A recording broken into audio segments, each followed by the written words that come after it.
नमस्कार मित्रांनो, लक्ष्मीच्या पावलांनी या मालिकेच्या आजच्या भागात आज आपण बघणार आहोत की सर्वजण नाश्ता करण्यासाठी बसलेले असतात. तेव्हा कला सर्वांना वाढत असते. कला येते आणि म्हणते की आबा, तुम्हाला जरा पोहे वाढू. तेव्हा आबा म्हणत असतात की नको नको नको, माझा नाश्ता झाला. कला म्हणत असते की बरं ठीक आहे. कलाचा आता फोन वाजत असतो. तेव्हा सर्वांचं लक्ष कलाच्या फोनवरती जातं. कला फोन हातामध्ये घेते आणि फोन सायलेंट करून पुन्हा ठेवून देते. तेव्हा मात्र अद्वैत कलाकडे खूपच संशयाने बघत असतो. अद्वैत कलाचं निरीक्षण करत असतो. कला जराशी आता विचारांमध्ये गुंतलेली असते. अद्वैत म्हणत असतो की ही खरे फोन का उचलत नाही, काहीतरी लपवते का. अद्वैतला मनामध्ये आता संशय येऊ लागतात. अद्वैत म्हणत असतो की आता तर माझ्याकडे ही बघत पण नाहीये असं मला दाखवते. सर्वांचा नाश्ता सुरू असतो. अद्वैतही मनात विचार करत असतो आणि कलाचाही चेहरा आता पडलेला असतो. अद्वैत हा कलाकडेच बघत असतो. तेव्हा सरोज विचारत असते की अरे अद्वैत, ऑफिसला जाणार आहे ना तू. तेव्हा मात्र अद्वैत काही बोलत नाही. तेव्हा पुन्हा एकदा सरोज म्हणते की अद्वैत. तेव्हा मात्र आता अद्वैत भानावरती येतो आणि म्हणतो की काय. सरोज म्हणत असते की अरे असं काय करतोयस, अरे तू ऑफिसलाच जाणार आहे ना, मी येते तुझ्या बरोबर, चल. अद्वैत मात्र आता तरीही गप्प असतो. मनात विचार करत असतो की मी जर आता ऑफिसला गेलो, हिला फोनवर बोलायला चान्स मिळेल. मग अद्वैतला त्या सगळ्या गोष्टी आठवत असतात की कलाने कशा प्रकारे मोबाईल लपवला होता. मग त्यावेळेस अद्वैत म्हणत असतो नाही नाही, हिचं नक्की काहीतरी सुरू आहे. सध्याच्या परिस्थितीमध्ये तरी ही नेमकी कोणाशी बोलते हे मला समजणं तरी खूप इम्पॉर्टंट आहे. मी जातच नाही ऑफिसला, असं अद्वैत स्वतःशीच म्हणत असतो. हे परफेक्ट आहे असं आता अद्वैतच्या डोक्यामध्ये विचार चालू असतात. तेव्हा मात्र सरोज म्हणते की अरे अद्वैत, अरे लक्ष कुठे आहे तुझं. अरे मी काय विचारते तुला, अरे ऑफिसला निघायचंय ना. अद्वैत म्हणत असतो की नाही नाही, मी तेच तर विचार करतोय कामाचा. तेव्हा मात्र सरोज म्हणते की ठीक आहे मग चल निघ. तेव्हा मात्र अद्वैत म्हणतो की नाही नाही नाही, आज येत नाही मी ऑफिसला. तेव्हा सरोज म्हणत असते की अरे पण तू येणार ऑफिसला म्हणून सगळ्या मीटिंग लाईन अप केल्या होत्या. तेव्हा मात्र अद्वैत म्हणत असतो की मी करतो ना त्या रिशेड्यूल, उद्यापासून मी येईल ऑफिसला रेग्युलर, परंतु आजच्या दिवस फक्त मला जरा असा आराम करू दे. सरोज म्हणत असते की आता तू ठरवलंयस तर ठीक आहे, मी निघते पण. आणि असं म्हणतच सरोज म्हणत असते की मी जाते आता ऑफिस. मित्रांनो, विसरलायत वाटतं लाईकचं बटन दाबायला. प्लीज तेवढे लाईकचं बटन दाबा आणि आम्हाला नवनवीन व्हिडिओ बनवण्यासाठी प्रेरित करा. च्या बटनावरती लाटणं पळपट जे काही भेटेल ते फेकून मारा, फक्त ते बटन दाबलं गेलं पाहिजे. मित्रांनो, ते सगळं काही फ्री आहे. मित्रांनो, तुमच्यासाठी एक प्रश्न आहे. सोहम आणि काजलचं लग्न चांदेकर मान्य करतील का आणि ते त्या दोघांना स्वीकारतील का? तुमचं याबाबत काय म्हणणं आहे कमेंटद्वारे नक्की कळवा. तेव्हा मात्र आता राहुल वरून येत असतो. राहुलने आता हे सगळं बघितलेलं असतं. अद्वैतने ऑफिसला जाण्यासाठी नकार दिलेला असतो. आता राहुलच्या मनामध्ये विचार चालू असतो की यापेक्षा आता ग्रेट चान्स आपल्याला मिळणार नाही आणि आपण आता अद्वैतच्या जागी जाऊन सगळ्यांना इम्प्रेस करू शकू. त्याच्यामुळेच आता राहुल खाली येतो आणि म्हणत असतो की मामी, अगं मी येतो ना तुझ्या बरोबर, मी पण ऑफिसलाच निघालोय. काय आहे ना, हल्ली तिथे वर्क प्रेशर खूप जास्त असतो ना, कामं खूप जास्त असतात आणि त्याच्यामुळे मात्र दुसरं काही सुचत नाही. तेव्हा मात्र आता सरोज जरासा विचार करते आणि म्हणते की ठीक आहे, बरं झालं सांगितलंस, चल मग निघूयात आपण सोबत. आता राहुलने बरोबर घरच्यांवरती इम्प्रेशन पाडलेलं असतं, जसं की तो कामामध्ये आता खूप जास्त सिरियस झालाय वगैरे वगैरे. आणि मग आता राहुल आणि सरोज हे दोघेही आता ऑफिसला जाण्यासाठी निघालेले असतात. इकडे अद्वैतच्या डोक्यात तीच खुमखुमी सुरू असते. आता मात्र सगळे घाईघाई निघालेले असतात. कलाच्या लक्षात येतं की राहुलला ब्रेकफास्ट द्यायचं राहून गेले. तेव्हा मात्र कला म्हणत असते की अरे राहुल, तुला ब्रेकफास्ट वाढू का. तेव्हा मात्र राहुल म्हणतो की नाही नाही नाही नाही, इथे नको, आता मी ऑफिसमध्ये जाऊन करेल. ते काय आहे ना, कामाचा खूप जास्त लोड आहे आणि ते काय आहे ना, कामासमोर मला दुसरं काही सुचतच नाही, म्हणून नको मला आता नाश्ता. मामी चल ना, निघूयात का आपण. तेव्हा मात्र आता सरोज आणि राहुल दोघेही आता ऑफिसला जाण्यासाठी निघालेले असतात. तेव्हा जाता जाताच राहुल अद्वैतला म्हणत असतो की दादा, ती दिवे आगारची जी डील आहे ना, ती मी फायनल केली. तेव्हा मात्र अद्वैत म्हणत असतो की समजलं मला, ग्रेट न्यूज. तेव्हा आबा देखील खुश असतात की राहुल आता कुठेतरी बिझनेसमध्ये सिरियस वागायला लागलाय. सरोजच्या पाठीमागे लगेचच रोहिणी आलेली असते आणि म्हणत असते की सरोज एक मिनिट. तेव्हा सरोज म्हणते की काय. तेव्हा रोहिणी म्हणत असते की अगं सरोज, मला सांग, अद्वैत खरंच दमलाय म्हणून थांबलाय की दुसरं काही. तेव्हा सरोज म्हणत असते की तो तसंच म्हणाला ना, तो दमलाय म्हणून थांबतोय. रोहिणी म्हणत असते की नाही, पण मला असं वाटतंय की तो कलासाठी थांबला असेल. आता रोहिणी सरोजला डिवचत असते तेव्हा सरोज आता रागवते आणि म्हणते की कुठचाही संबंध कुठेही लावशील का? हे बघ अगं, तो 4-5 तास ड्राईव्ह करून आलाय, दगदग झाली त्याची प्रवासामध्ये, खरंच दमला असेल, आराम करू दे ना त्याला. रोहिणी म्हणत असते की करू दे ना आराम, दोघांनाही सोबतच. राहुल मुद्दामच आता अद्वैतला हक्का मारतो आणि म्हणतो की दादा काही अडलं तर कॉल करेल हा तुला. तेव्हा अद्वैत म्हणतो की यस ब्रो, नक्की कळव मला. आता इकडे रोहिणी ही सरोजला म्हणते की इकडे जर भलतंच काही सुरू झालं ना तर मीही तुला कॉल करेल. तेव्हा मात्र सरोज म्हणत असते की याची मला काही गरज नाहीये रोहिणी, माझ्या मुलावरती पूर्ण विश्वास आहे, तो असं काहीही वागणार नाहीये. रोहिणी सरोजला म्हणत असते की ठीक आहे, जाऊ दे अद्वैतचं, पण मला सांग राहुल कामामध्ये छान लक्ष घालतोय नाही? तेव्हा सरोज म्हणत असते की हो. मग आता सरोज म्हणत असते की राहुल चल निघायचं. तेव्हा राहुल म्हणतो की ठीक आहे चला. आता मात्र कलाचं कामच सुरू असतं. कलाचं लक्ष अद्वैतवरती जातं. अद्वैत ज्या पद्धतीने कलाकडे बघत असतो त्यावरून कलाला आता एक गोष्ट समजलेली असते की ह्या अद्वैतच्या डोक्यात नक्की काहीतरी सुरू आहे आणि म्हणूनच ती आता अद्वैतकडे बघू लागते. तेव्हा अद्वैतही कलाकडे बघत असतो आणि मग अद्वैत आता त्याची नजर चोरून घेतो. कला आता किचनमध्ये स्वयंपाक बनवण्यासाठी आलेली असते. ती स्वयंपाक बनवत असते. आता घरातले सर्वजण ज्याच्या त्याच्या रूममध्ये निघून गेलेले असतात आणि मग कला किचनमध्ये असताना नैना ही खाली येऊन बसलेली असते आणि नैना फोनमध्ये काहीतरी करत असते आणि ही गोष्ट आता कला बघते. कलाच्या एक गोष्ट लक्षात येते की नैनाला कुणाचा तरी मेसेज आला आणि त्याच्यानंतर नैनाचा चेहराच पार पडून गेला. नैना पूर्ण बेचैन झाली. इकडे नैना मात्र मनामध्ये म्हणत असते की हा सौरभ नुसत्या मला धमक्या देतोय, काय आहे यार. आणि असं म्हणतच आता नैना मात्र तिच्या डोक्याला हात लावून घेत असते. याला कितीही प्रॉमिसेस दिली ना तरी हा काही ऐकणाऱ्यांमधला नाहीये. इकडे कला मात्र हे सगळं नैनाचं रूप बघत असते आणि कलाला सुद्धा आता चिंता वाटत असते. तेव्हा मात्र संगीता कलाला म्हणत असते की कले, अगं भाजीमध्ये हिरवं तिखट टाकू की लाल? परंतु कलाचं लक्ष मात्र काही नसतं. तेव्हा मात्र कलाचं लक्ष हे फक्त नैनावरती असतं. संगीता म्हणत असते की अगं कले काय म्हणते मी, अगं कोणतं टाकायचं याच्यात? तेव्हा मात्र कला म्हणते की तुला वाटेल ते टाक. तेव्हा मात्र संगीतालाही कळतं की कला नैनाकडे बघत आहे आणि नैनाला बघून अस्वस्थ होत आहे आणि इतकी शांत झालेली आहे. तेव्हा मात्र संगीता म्हणत असते बघितलंस की हिच्या डोक्यामध्ये ना सतत काही ना काहीतरी सुरूच असतं, बघितलंस कशी वागते ही, त्याच्यामुळेच मला तिच्यावरती शंका येते आणि शंकेपेक्षा मला काळजी वाटते तिची. तेव्हा कला म्हणत असते की बरोबर आहे नाही, अगं अशा अवस्थेत काळजी तर वाटणारच ना, परंतु नक्की तिच्या मनात काहीतरी चालू आहे.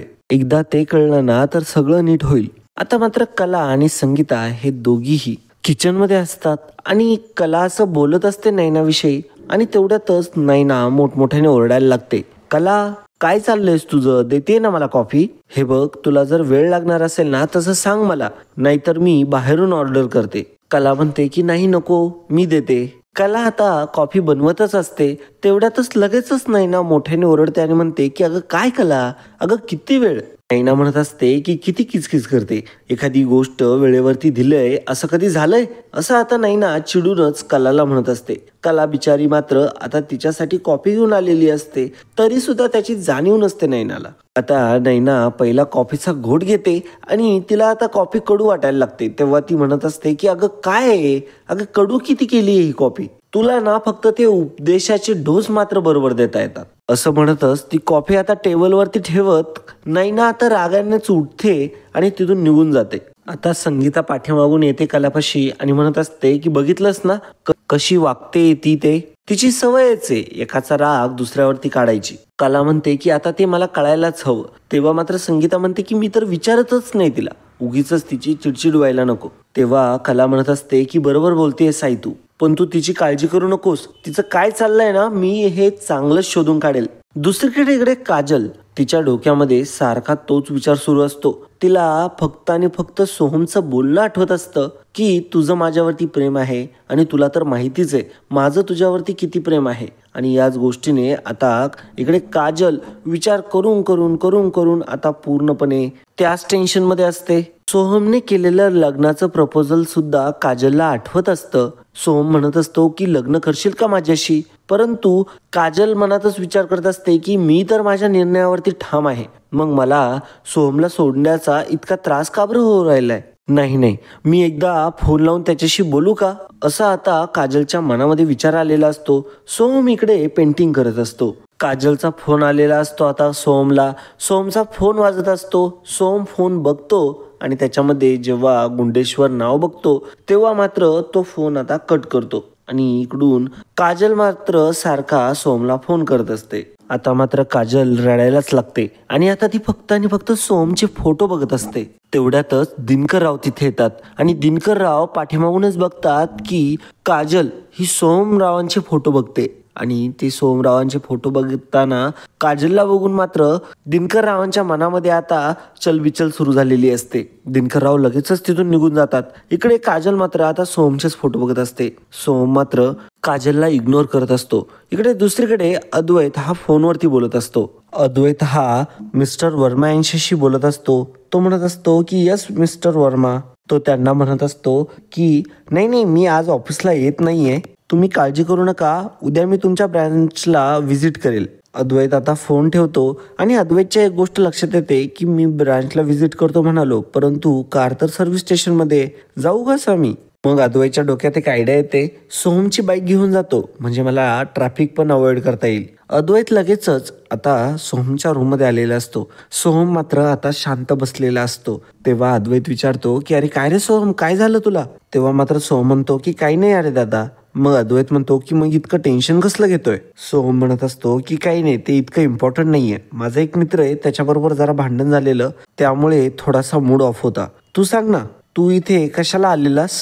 अद्वैत म्हणत असतो की मित्राबरोबर भांडण झालं म्हणून मूड ऑफ आहेस. अरे आता या छोट्या छोट्या गोष्टींचा विचार करू नकोस इतका, जरा आता मोठ्या गोष्टींचा विचार करायला शिक. तुला माहितीये ना आपला फॅमिली बिझनेस किती मोठा आहे आणि तुझी जी क्रिएटिव्हिटी आहे ती आपल्या बिझनेसमध्ये तू अप्लाय करू शकतोसच की. हे बघ, तू घरातला सगळ्यात लहान आहे म्हणून तुला सांगतोय, बाकी काही नाही. आज न उद्या तुला जबाबदाऱ्या घ्याव्या लागतील, लग्न होईल तुझं. तेव्हा मात्र सोहम जरासा घाबरलेला असतो. तेव्हा लगेचच अद्वैत म्हणतो की अरे उद्या म्हणजे लगेच उद्या नाही, अरे मला म्हणायचंय की पुढे जाऊन कधी ना कधी लग्न होईलच ना तुझं, मग पुढे जाऊन मात्र जबाबदाऱ्या घ्याव्या लागतील तुला. बरं ते जाऊ दे, मला ना तुझी बाईक हवी होती. काय ना माझी कार सर्व्हिस स्टेशनला लावली आहे, ऍक्सिडेंट झाल्यानंतर तिच्यावरती सर्व्हिस स्टेशनमध्ये काम चालू आहे, त्यामुळे जर तुझी बाईक असेल तर पटकन मी जाऊन येतो. तेव्हा मात्र सोहम म्हणत असतो की अरे दादा विचारतोयस काय, तू सरळ सांग ना मला तुला हवी आहे म्हणून, दर ही घे चावी, एन्जॉय.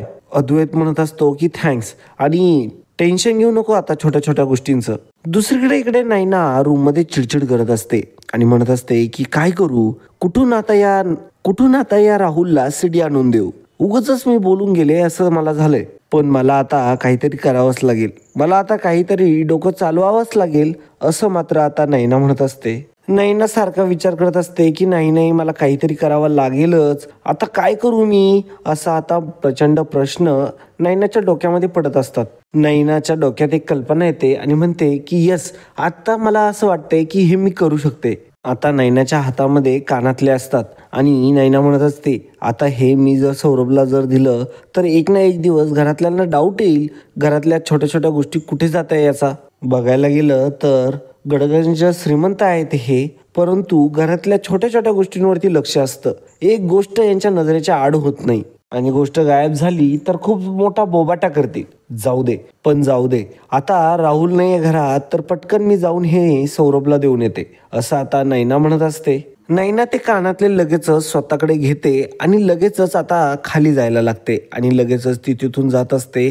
कलाला तिच्याशी बोलायचं असतं परंतु ती कलाशी एक शब्दही बोलत नाही आणि लगेचच ती घाईघाईमध्ये आता नैना घराबाहेर निघालेली असते. इकडे कला विचार करत असते की आता ही एवढी घाईघाई कुठे गेली, नाही मला आता शोधायलाच हवं. कलाच्या डोक्यात आता भरपूर मोठा डाऊट आलेला असतो. तिला एक गोष्ट लक्षात आलेली असते की नैना इतक्या गडबडीत निघून गेली आहे म्हणजे नक्कीच कुठेतरी बाहेर गेली असणार. आता ही नेमकी कुठं जाते हे मला शोधायला हवं, असा विचार करतच कलाने आता हातातलं काम टाकून दिलेलं असतं आणि कला घाईघाई आता निघालेली असते. अद्वैत आता रूममध्ये काम करत असतो लॅपटॉपवरती, परंतु कला एकदम प्रचंड घाईघाईनेच आता त्याच्या रूममध्ये आलेली असते. लगेचच कलाने आता तिच्या बॅगला घेतलेलं असतं तेव्हा मात्र अद्वैत म्हणत असतो की एक मिनिट कुठं चालली. तेव्हा मात्र कला म्हणत असते की जरा कोपऱ्यावरती जाऊन आले मी, जरा महत्वाचं आहे. असं म्हणतच आता कला मात्र काही टाइम न घालवता लगेचच खाली निघालेली असते. अद्वैत मात्र आता विचार करत असतो की असं काय महत्वाचं काम आहे का हिला इतक्या अर्जंट जायचंय आणि सोबतच कोपऱ्यावरती जायला पर्स कशाला न्यावी लागते आणि इतकी घाई कोणाला भेटायला गेलीये. असे आता बरेचसे विचार अद्वैतच्या डोक्यात येऊ लागतात. आता कला अचानक निघून गेल्यामुळे अद्वैतच्या डोक्यामध्ये आता सतत विचार सुरू झालेले असतात. अद्वैत विचार करायला लागलेला असतो की ही कला गेली तर गेली कुठं नेमकी. अद्वैतला आता डाऊट येऊ लागतो. अद्वैत म्हणत असतो की शिवाय दोनदा फोन वाजला तरी सुद्धा हिने उलटा करून ठेवला माझ्यासमोर आणि जेव्हा तिला फोन यायचा तेव्हा तर लपवत होती माझ्यापासून. आणि आता कोपऱ्यावरती जायचंय तर पर्स घेऊन गेली, पर्स सोबत फोन सुद्धा घेऊन गेली पोरगी. आता जर मी हे सगळे डॉट जर जॉईन केले तर ही नक्कीच आता त्या माणसाला भेटायला गेली असणार आहे. यस, घरात कोणाला न सांगता, कोणालाही काहीही न कळवता आणि मलाही न काही सांगता कुठेतरी बाहेर गेली तर नक्कीच पाणी कुठेतरी बुडतंय असं आता अद्वैत म्हणत असतो. अद्वैत म्हणत असतो की नाही आता मला बघायलाच हवं. अद्वैत आता म्हणतो की आता मला बघायलाच हवं. मग लगेचच अद्वैत कलाच्या पाठीमागे निघालेला असतो. कला पुढे चाललेली असते. अद्वैत आता तिचा पाठलाग करत असतो. इकडे दुसरीकडे संगीता रूममध्ये बसलेली असते. तिला दिनकर रावांचा फोन येतो. ती फार खुश होते, म्हणते की अहो किती लेट फोन केलात, मला तुमची सारखी आठवण येत असते. तेव्हा मात्र आता दिनकर रावला काहीतरी वेगळं सांगायचं असतं, परंतु आता संगीता खूप आनंदी झालेली असते. संगीता मात्र म्हणत असते की बरं ते जाऊ द्या, मला एक गोष्ट सांगा, तुम्ही कशाला फोन केला होता. तेव्हा मात्र दिनकर राव सांगत असतो की ते काय झालं, मी काजलच्या रूममध्ये गेलो होतो. अगं मी जेव्हा तिला बघितलं तेव्हा मात्र ती सोमरावचा एकट्याचा फोटो बघत होती ग आणि कोपऱ्यात रडत सुद्धा होती. अगं मी स्वतःच्या डोळ्याने बघितलंय, काजल एकट्यानेच एकटी बसून सोमरावांचा फोटो बघत होती आणि रडत पण होती.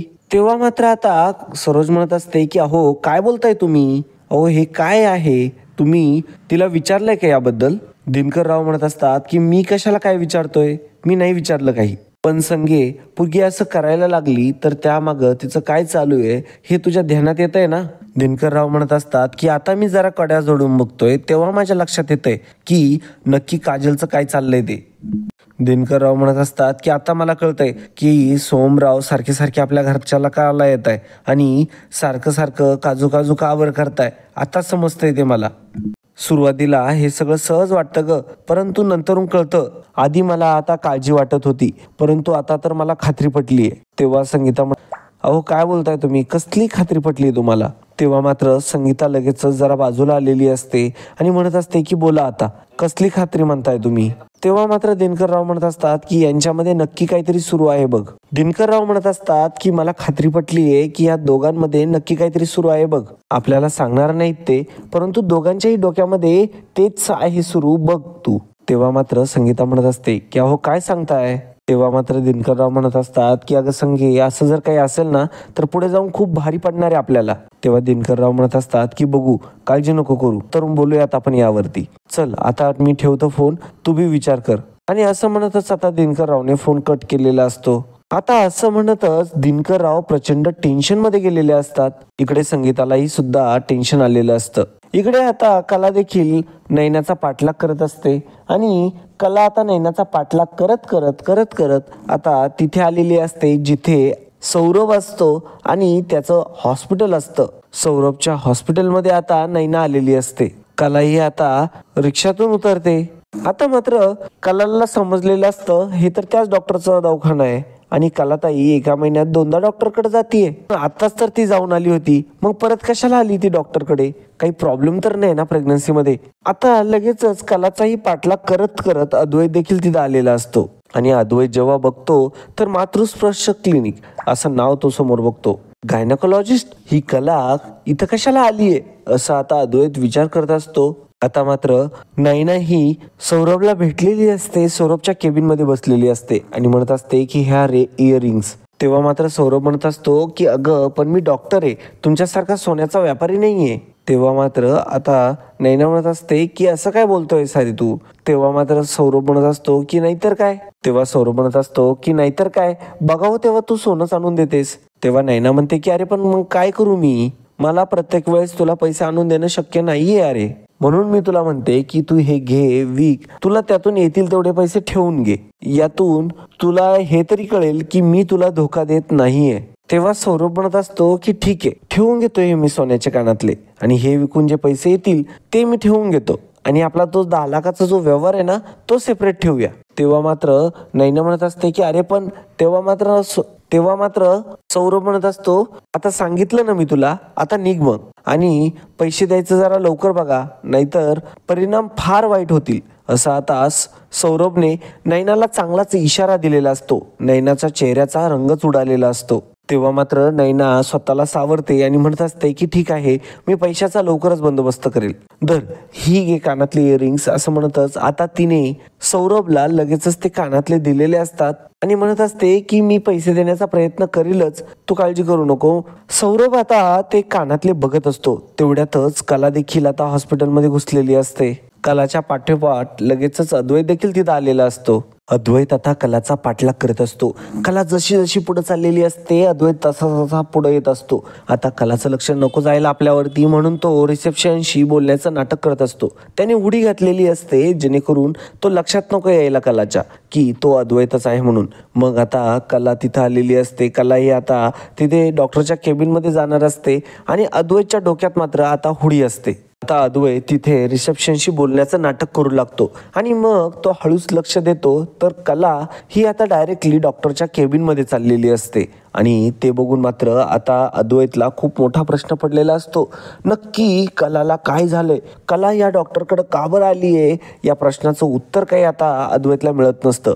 कला आता पुढे गेलेली असते. तेव्हा अद्वैत आता पाठीमागून आलेला असतो आणि वरती बघतो की गायनकोलॉजिस्ट कला ही गायनकोलॉजिस्टकडे का बरं आली आहे. आता मात्र अद्वैतला प्रचंड टेन्शन आलेलं असतं. अद्वैत आता विचार करू लागतो की नक्की काय झालं असेल, कला इकडं का बरं आली आहे, प्रेग्नेंट तर नाहीये, अशा बरेच प्रश्न आता अद्वैतच्या डोक्यात सुरू असतात. एकीकडे नैनाचं टेन्शन नैनाला असतं, कलाला टेन्शन नैनाचं असतं. दुसरीकडे दिनकर रावांना आता काजलचं नवीन टेन्शन उत्पन्न झालेलं असतं. सोहमला सोहमचं टेन्शन. आता मात्र मालिकेत सगळ्यांचे टेन्शन सुरू असताना आपल्याला दिसत आहे. मित्रांनो, आजचा भाग इथेच संपतो. पुढच्या भागामध्ये आपल्याला बघायला मिळणार आहे कला आता डायरेक्टली सौरभला म्हणत असते की सौरभ मला जरा तुझ्याशी बोलायचंय, नैनाची काय तारीख आहे. तेव्हा सौरभ म्हणत असतो की आई आणि बाळ दोघेही हेल्दी आहे. तेव्हा मात्र कला म्हणत असते की मग नैना मात्र चालू फिरू शकतेस. तेव्हा मात्र सौरभ म्हणतो की हो अर्थातच. तेव्हा मात्र कला म्हणते मग ती चालू फिरू शकते, ती आणि तिचं बाळ दोघेही हेल्दी आहेत, ह्या सगळ्या गोष्टी ठीक आहेत. मग मला एक गोष्ट सांग, तू आमच्या घरी येतोस का बरं. आता मात्र सौरभ पूर्णपणे हादरलेला असतो. सौरभचं चांगलंच आता धूमधडाका कलाने केलेला असतो आणि कला मात्र आता सौरभकडे फार रागाने बघत असते. कारण की कलासमोर काही बऱ्याचशा गोष्टी आता आलेल्या असतात. कलाला खूप साऱ्या मिस्ट्री सॉल्व्ह झालेल्या असतात. तिच्या मनातल्या शंका मात्र आता खऱ्या झालेल्या असतात. नैनावरती तिचा जो डाऊट असतो तो आता सत्यात परिवर्तित झालेला असतो.